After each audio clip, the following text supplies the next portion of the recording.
और बुलेटिन की शुरुआत करेंगे कोरोना संक्रमण से जुड़े आंकड़ों के साथ, क्योंकि एक बार फिर से रफ्तार तेज बढ़ती दिखाई दे रही है। 24 घंटे में कोरोना के नए मामले 3 लाख को पार कर गए हैं। 3,17,000 नए मामले सामने आए हैं। महाराष्ट्र में फिर सबसे ज्यादा केस सामने आए। कर्नाटक, केरल और गुजरात के आंकड़े भी डराने वाले हैं। ये ग्राफ के जरिए समझा जा सकता है। 2,38,018 पर यह स्तर 18 जनवरी को, और ये बढ़कर अब 20 जनवरी यानी कि आज 3,17,532 के स्तर पर पहुंच गया है। तो लगातार ऊपर की ओर चढ़ता हुआ ये ग्राफ। वहीं अलग अलग राज्यों के आंकड़े देख लीजिए। महाराष्ट्र टॉप पर अभी भी बना हुआ है, 43,697 नए मामले। वहीं गुजरात 5वें नंबर पर है 20,966 मामलों के साथ। कर्नाटक में 40,499 मामले, केरल में 34,199, तमिलनाडु में 23,888 नए मामले एक दिन में सामने आए हैं। तो ये राज्यवार कोरोना की स्थिति आप देख रहे हैं। इसमें किस तरीके से अब ये 5 राज्य टॉप पर पहुंच गए। उत्तर प्रदेश की स्थिति भी ठीक नहीं है। 17,776 मामले, दिल्ली में 13,785, उड़ीसा में 11,607, पश्चिम बंगाल 11,447 और आंध्र प्रदेश में 10,057 नए मामले सामने आए।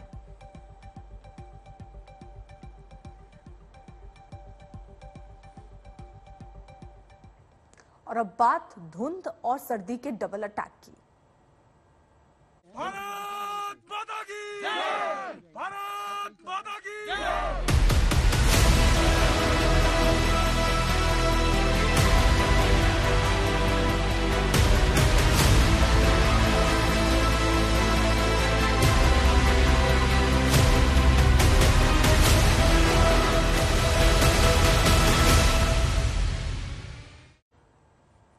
पूरे उत्तर भारत में कोहरे और शीतलहर का डबल अटैक जारी है। दिल्ली, यूपी, बिहार के तमाम शहर कोहरे की चादर में लिपटे हैं। पहाड़ों पर अगले 2 दिन भारी बर्फबारी और बारिश का अलर्ट है। लिहाजा मैदानी इलाकों में सर्दी अभी और बढ़ सकती है। ये तस्वीरें कुछ रख रहे हैं जहां शीतलहर और कोहरे का डबल अटैक दिखने को मिल रहा है। दिल्ली, मेरठ, पटना, गोरखपुर, कानपुर, मुरादाबाद कई ट्रेनें देरी से चल रही हैं। लोग अलाव के जरिए ठंड से थोड़ी राहत पा रहे हैं। धुंध के चलते गाड़ियों की रफ्तार भी धीमी हुई है।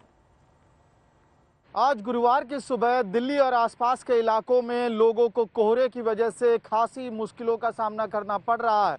मौसम विभाग के प्रोजेक्शन के हिसाब से आज दिल्ली और आसपास के इलाके में मॉडरेट फॉग यानी कि फॉग की, कोहरे की मध्यम चादर छाई हुई रही। साथ ही मिनिमम टेम्परेचर की अगर हम बात करें, न्यूनतम तापमान की, तो लगभग 10 डिग्री के आसपास रहा और अधिकतम तापमान 18 डिग्री रहने की संभावना है। कोहरे की वजह से विजिबिलिटी पे भी खासा असर दिख रहा है। नॉर्दर्न रेलवे के हिसाब से आज जहां कोहरे की वजह से 22 ट्रेनें कैंसिल करनी पड़ी, वहीं दूसरी तरफ लगभग 13 ट्रेनें अपनी निर्धारित समय से कई घंटे लेट चल रही है। यानी कोहरे का असर अब आम जनजीवन पे भी दिखाई दे रहा है। ध्यान देने वाली बात यह है कि मौसम विभाग के प्रोजेक्शन के हिसाब से आने वाले 3-4 दिनों में दिल्ली और आसपास के इलाके में बारिश होने की भी संभावनाएं बनी रहेंगी। वीडियो जर्नलिस्ट सचिन चंडोक के साथ मैं अमित भारद्वाज, दिल्ली, आज तक। दिल्ली में पिछले कुछ दिनों से कड़ाके की ठंड पड़ रही है। सुबह के वक्त, शाम के वक्त शीतलहर चल रही है, लेकिन अब घना कोहरा भी छाया हुआ है। इस वक्त मैं राष्ट्रपति भवन के बेहद नजदीक मौजूद हूं। अगर आप देखें तो राष्ट्रपति भवन घने कोहरे की वजह से बिल्कुल भी नहीं दिखाई दे रहा है। गणतंत्र दिवस के परेड की यहाँ पर प्रैक्टिस चल रही है। दूसरी तरफ हम आपको ले जाना चाहेंगे।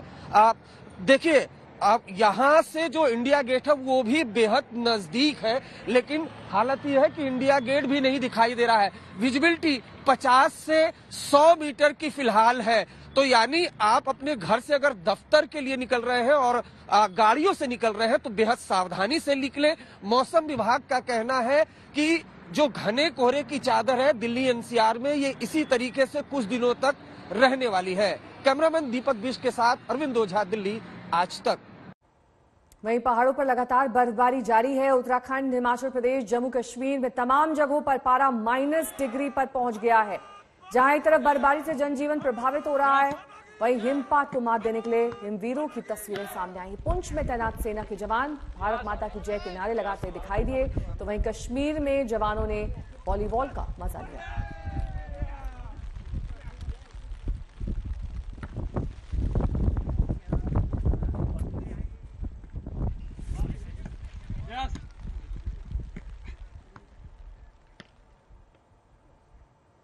सीधे आपको लिए चलते हैं, प्रधानमंत्री नरेंद्र मोदी इस वक्त संबोधित कर रहे हैं। कुछ स्थल ऐसे होते हैं जिनमें अपनी एक अलग चेतना होती है, ऊर्जा का अपना ही एक अलग प्रवाह होता है। ये ऊर्जा उन महान व्यक्तित्वों की होती है जिनकी तपस्या से वन, पर्वत, पहाड़ भी जागृत हो उठते हैं।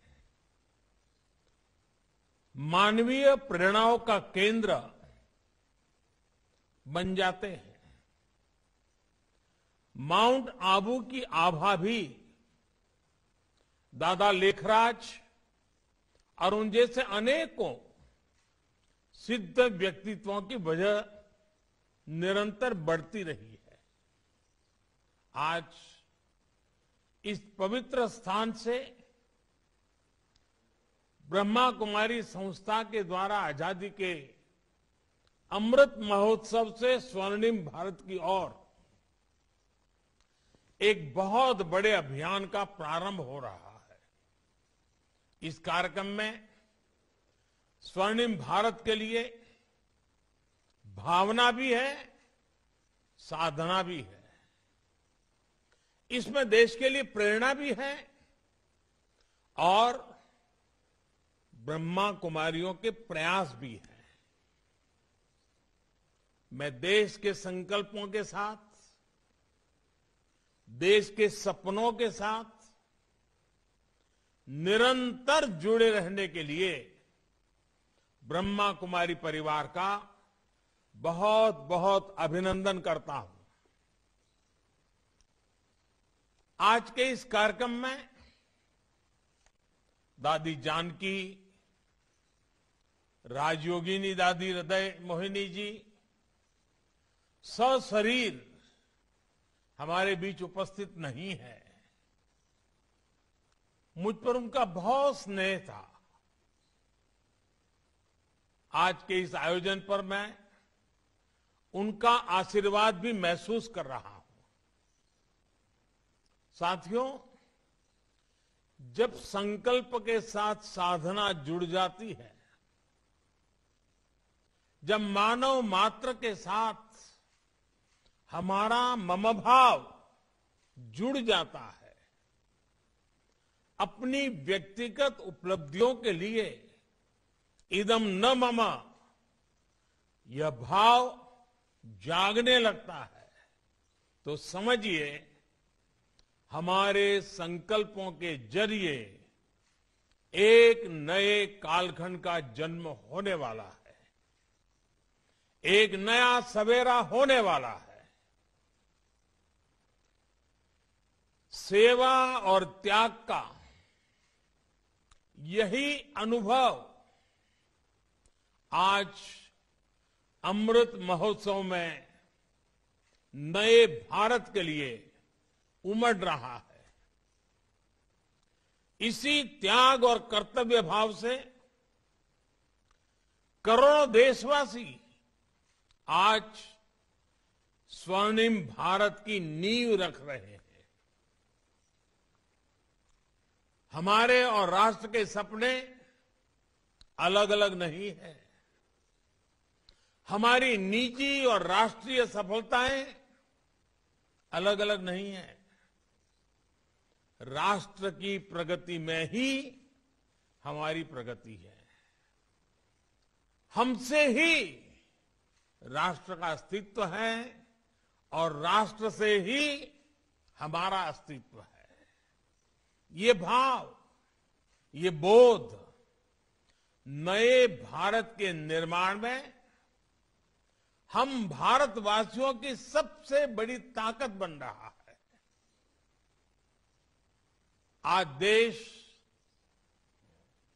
जो कुछ कर रहा है उसमें सबका प्रयास शामिल है। सबका साथ, सबका विकास, सबका विश्वास। आज एक और बात, सबका प्रयास। ये सब देश का मूल मंत्र बन रहा है। आज हम एक ऐसी व्यवस्था बना रहे हैं जिसमें भेदभाव की कोई जगह न हो। एक ऐसा समाज बना रहे हैं जो समानता और सामाजिक न्याय की बुनियाद पर मजबूती से खड़ा हो। हम एक ऐसे भारत को उभरते देख रहे हैं जिसकी सोच और अप्रोच नई है, जिसके निर्णय प्रगतिशील हैं। साथियों, भारत की सबसे बड़ी ताकत ये है कि कैसा भी समय आए, कितना भी अंधेरा छाए, भारत अपने मूल स्वभाव को बनाए रखता है। हमारा युगों युगों का इतिहास इस बात का साक्षी है। दुनिया जब अंधकार से दौर से और गहरे दौर में थी, महिलाओं को लेकर पुरानी सोच में जकड़ी थी, तब भारत मातृशक्ति की पूजा देवी के रूप में करता था। हमारे यहां गार्गी, मैत्रेयी, अनसुईया, अरुंधति और मदालसा जैसी विदुषियां समाज को ज्ञान देती थी। कठिनाइयों से भरे मध्यकाल में भी इस देश में पन्ना घाय और मीराबाई जैसी महान नारियां हुई। और अमृत महोत्सव में देश जिन स्वाधीनता संग्राम के इतिहास को याद कर रहा है, उसमें भी कितनी ही महिलाओं ने अपने बलिदान दिए हैं। कित्तूर की रानी चेन्नम्मा, मतंगिनी हाजरा, रानी लक्ष्मीबाई, वीरांगना जलकारी बाई, वहां से लेकर सामाजिक क्षेत्र में अहल्याबाई होलकर, सावित्रीबाई फुले, इन देवियों ने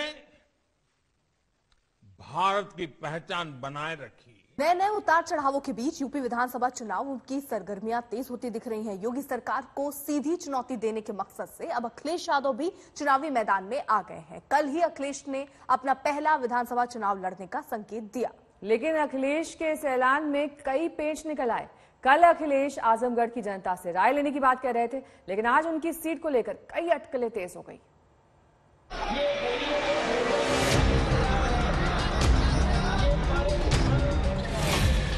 अखिलेश चुनाव लड़ेंगे। मैं आजमगढ़ की जनता से कहूंगा और पार्टी जहां फैसला लेगी वहां लड़ूंगा। अखिलेश कहां से लड़ेंगे? मैं आजमगढ़ की जनता से अनुमति लेकर के ही चुनाव लड़ूंगा, अगर चुनाव लड़ता हूं तो। अखिलेश कब लड़ेंगे? चुनाव पहले होना चाहिए, योगी जी से पहले लड़ लें चुनाव। 3 सवाल और तीनों के जवाब खुद अखिलेश की जुबान से, लेकिन जवाबों की तासीर ऐसी कि एसपी अध्यक्ष ने समर्थकों, विरोधियों और मीडिया को भी करीब करीब उलझा ही दिया। कैसे, ये समझिए। जिस आजमगढ़ की जनता से राय लेने की बात अखिलेश कर रहे हैं, वहां चुनाव 7वें चरण में है। योगी आदित्यनाथ की सीट गोरखपुर में चुनाव 6ठे चरण में है, लेकिन अखिलेश कह रहे हैं कि वो योगी से पहले भी लड़ सकते हैं। मैं आजमगढ़ की जनता से कहूंगा और पार्टी जहां फैसला लेगी वहां लड़ूंगा, और चुनाव पहले होना चाहिए, योगी जी से पहले लड़ लें चुनाव। मैं आजमगढ़ की जनता से कहूंगा और पार्टी जहां फैसला लेगी वहां लड़ूंगा, और चुनाव पहले होना चाहिए, योगी जी से पहले लड़ लें चुनाव। यानी कल की सीधी सादी कहानी में नया नया मोड़ आ चुका है। मोड़ ये कि अखिलेश के नाम पर अब पश्चिमी यूपी की 3 सीटों की चर्चाएं तेज हो गई हैं। ये सीटें हैं मैनपुरी की सदर सीट, कन्नौज की छिबरा माऊ सीट, आजमगढ़ की गोपालपुर सीट। लेकिन अखिलेश आजमगढ़ जाएंगे या मैनपुरी या कहीं और, वो खुद अपनी रणनीति पर असमंजस बनाए हुए हैं। मैं आजमगढ़ की जनता से अनुमति लेकर के ही चुनाव लड़ूंगा, अगर चुनाव लड़ता हूं तो। नहीं, आजमगढ़ की जनता से अनुमति इसलिए लेनी पड़ेगी, वहां के लोगों ने मुझे जिताया है। वैसे तो पश्चिमी उत्तर प्रदेश समाजवादी पार्टी का ही गढ़ माना जाता है, लेकिन 2017 के विधानसभा चुनाव में चली बीजेपी की आंधी में सारे समीकरण धराशायी हो गए थे। बीजेपी को पश्चिमी यूपी की 97 सीटों में 44.4% वोट के साथ 82 सीटें हासिल हुई थी। वहीं एसपी को 19.5% वोट के साथ 9 सीटें हासिल हुई थी। लेकिन इस बार किसान आंदोलन के असर और एसपी आरएलडी गठजोड़ के चलते अखिलेश को अपनी खोई हुई जमीन कुछ हद तक वापस पाने की उम्मीद है। यही वजह है कि पश्चिमी यूपी से अखिलेश की किसी भी दावेदारी पर बीजेपी निशाना साध रही है। उत्तर प्रदेश के पूर्व मुख्यमंत्री और समाजवादी पार्टी के वर्तमान अध्यक्ष श्री अखिलेश यादव जी अपने परिवार में ही सफल नहीं हैं और प्रदेश के मुख्यमंत्री के रूप में भी असफल रहे हैं, सांसद के रूप में भी असफल हैं और उनको इतना लंबा समय, भारतीय जनता पार्टी प्रत्याशियों की पहली सूची आई, हमारे माननीय मुख्यमंत्री जी का, मेरा भी नाम पहली सूची में आया, लेकिन अभी भी कहते थे कि हमने बड़ा विकास किया है। जो विकास योजनाएं आती थी उस पर स्टिकर चस्पा करने का काम की हमने ये शुरू किया है और कोई विकसित क्षेत्र उनके द्वारा जो विकास किया गया उस क्षेत्र से उनके अंदर चुनाव लड़ने की हिम्मत नहीं हो रही है।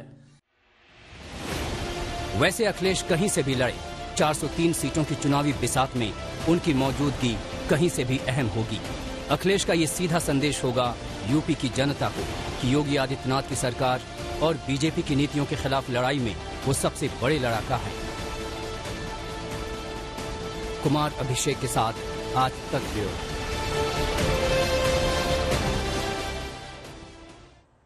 अखिलेश को सिर्फ अपनी सीट की नहीं, कई और सीटों की चिंता करनी है। सबसे ज्यादा मुश्किल पश्चिमी यूपी की सीटों को लेकर है। चुनावी ताकत बढ़ाने वाला उनका फॉर्मूला जंजाल बनता जा रहा है।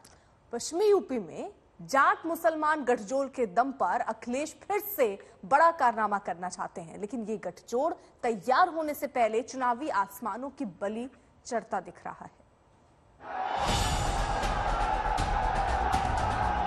हमारे गठबंधन को शराब कह रहे थे एक बार, और हम तो कहेंगे हमारे बाबा मुख्यमंत्री चिलम मंत्री हैं।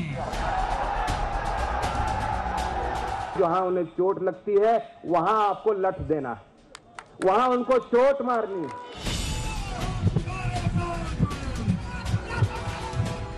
पश्चिमी यूपी की जाट मुस्लिम गठजोड़ वाली राजनीति में फिर से दम फूंकने के लिए अखिलेश और जयंत चौधरी भले ही गले मिल चुके हों, लेकिन टिकटों का बंटवारा दोनों के गले की फांस बन चुका है। मुसलमान उम्मीदवार को टिकट से जाट खफा हो रहे हैं और हिंदू समुदाय का उम्मीदवार इलाके के मुसलमान नेताओं को खटक रहा है। मेरठ में जाट समुदाय ने गठबंधन के खिलाफ मोर्चा खोल दिया है। दरअसल मेरठ की 7 विधानसभा सीटों में से 6 सीटों पर गठबंधन के उम्मीदवारों का ऐलान हो गया, जिसमें 4 मुस्लिम उम्मीदवार को टिकट दिया गया है। जाट नेताओं की नाराजगी की वजह यही है। हम ऐलानिया कहते हैं, चेताना चाहते हैं गठबंधन के बड़े नेताओं को कि अगर जाट जैसी स्वाभिमानी कौम का अपमान होगा तो जाट इसको परोक्ष और परोक्ष रूप से आपको खामियाजा जाट लैंड में उठाना पड़ेगा। वहीं मुजफ्फरनगर की कहानी उल्टी है।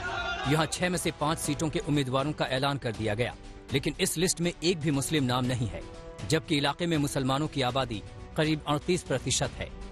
यहाँ की मीरापुर विधानसभा सीट पर एसपी के लियाकत अली की मजबूत दावेदारी मानी जा रही थी। 2017 में लियाकत अली को बीजेपी के अवतार सिंह भड़ाना ने सिर्फ 193 वोटों से हराया था, लेकिन उन्हें टिकट नहीं मिला। इस फैसले से मुजफ्फरनगर में कानाफूसी तो है, लेकिन लियाकत फिलहाल चुप है। ये तो सही बात है कि टिकट तो नहीं हो, देना चाहिए था टिकट को मुसलमानों, 1-2 टिकट दिले में चाहिए था। जब 1 से 1.5 लाख हर सीट पे वोट है मुसलमान का, उसी के ऊपर चुनाव लड़ रहे और फिर टिकट नहीं दिया, ये तो नाराजगी तो स्वाभाविक है, लेकिन क्या करें भाई, हाईकमान का फैसला है, जैसा उन्होंने लिया ठीक है। ऐसा नहीं है कि अखिलेश को इन नाराजगियों का एहसास नहीं है। मेरठ और मुजफ्फरनगर में हो रही हलचलें लखनऊ के सिंहासन को कंपकपाने का मादा रखती हैं, लेकिन अखिलेश को भरोसा है कि सब कुछ काबू में रहेगा। किसको नहीं मिलेगा ये क्षेत्र और जनता पे निर्भर करता है और हमारी इंटरनल सर्वे रिपोर्ट पे भी निर्भर करता है। ये तो गठबंधन है, किसी जगह टिकट मिलेगी, किसी जगह टिकट नहीं मिलेगी किसी को, और गठबंधन में यही होता है कि हम एक दूसरे का सहयोग करें।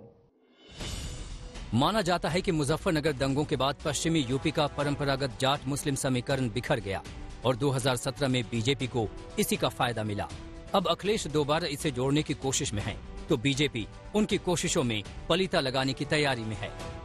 अब यहाँ पर सुरक्षा, बहन बेटियों की सुरक्षा के लिए कोई खतरा नहीं बन सकता, क्योंकि दंगाइयों को भी और सुरक्षा के लिए भी खतरा बने हुए तत्वों को मालूम है कि अगर वे सुरक्षा के लिए खतरा बनेंगे तो उन्हीं के लिए वह खतरा वापस रिटर्न होता हुआ दिखाई देगा। ये पश्चिमी यूपी का ही तकाजा है कि बीजेपी और अखिलेश दोनों की उम्मीदवारों की लिस्ट खास संदेश दे रही है। बीजेपी की 107 उम्मीदवारों की लिस्ट में एक भी मुस्लिम उम्मीदवार नहीं है, जबकि आरएलडी और एसपी गठबंधन लिस्ट में 29 में से 9 उम्मीदवार मुस्लिम हैं। ये और बात है कि जाट और मुस्लिम गणित भिड़ाकर दूसरी लिस्ट तैयार करने में अखिलेश के माथे पर पसीना आ रहा है। मुजफ्फरनगर से संदीप सैनी के साथ आज तक ब्यूरो। बात बीजेपी की। कल ही बीजेपी ने मुलायम परिवार की बहू अपर्णा यादव का जोर शोर से अपने घर में स्वागत किया, लेकिन बहू के कदम रखते ही घर में कलेश की स्थिति दिखाई देने लगी।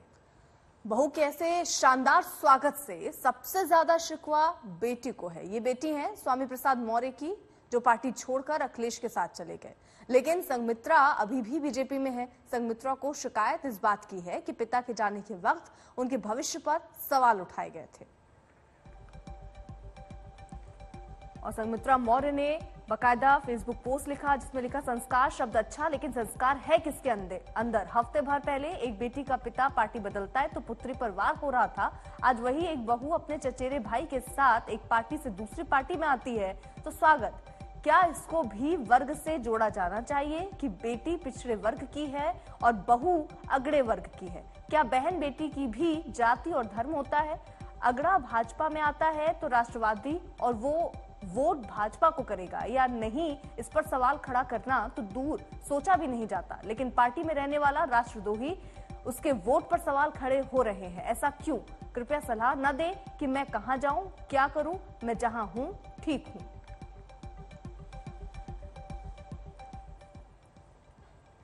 बात कांग्रेस की करेंगे। यूपी में अपनी मौजूदगी दिखाने को लेकर कांग्रेस नेता प्रियंका गांधी वाड्रा लड़की हूं लड़ सकती हूं कैंपेन चला रही हैं, लेकिन इस कैंपेन में बड़ा झटका लग रहा है।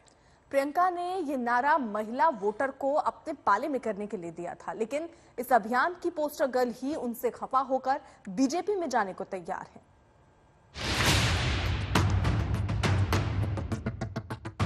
वो कभी कांग्रेस की पोस्टर गर्ल थी, लेकिन अब वो बीजेपी में जाने को तैयार हैं।